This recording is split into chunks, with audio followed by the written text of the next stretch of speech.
সাধাৰণ ঘৰৰ সাধাৰণ প্ৰাৰ্থী হ'ব।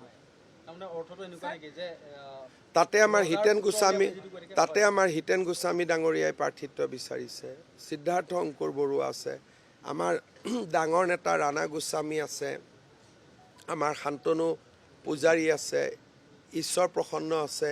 এইবিলাকৰ দেউতাক মাকৰ নামটো কোনেও নাজানে, নে জানে আপোনালোকে এওঁলোকৰ দেউতাক মাকৰ?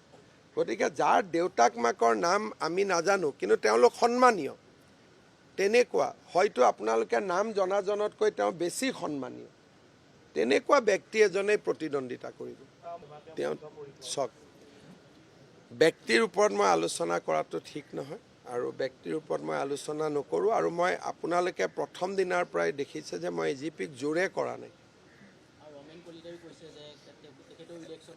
ডেফিনেটলি কোনোবা যদি ইলেকশ্যন খেলা মানুহ আছিলে তেওঁতো ইলেকশ্যন খেলিব বিচাৰিব। এটা নতুনত্ব কি আছে? ক্ৰিকেট প্লেয়াৰে যদি ক্ৰিকেট নেখেলে, ৰাজনীতি কৰা মানুহে যদি ইলেকশ্যন নেখেলে, ছুইমাৰে যদি ছুইম নকৰে, ৰানাৰে যদি নদৌৰে, কেনেকৈ হ'ব? ক'ৰবাত সংঘাতটো থাকিবই, ক'ৰবাত সংঘাত থাকিব, ক'ৰবাত কনফ্লিক্ট থাকিব। কিন্তু যাক ৰাইজে, ইয়াততো আমি কাজিয়া কৰি কি লাভ হ'ব? ভোটটো ৰাইজেহে দিব। গতিকে ৰাইজে যাক যেনেকৈ ভোট দিয়ে, ল'ৰা বুলি কোৱা নাই মই।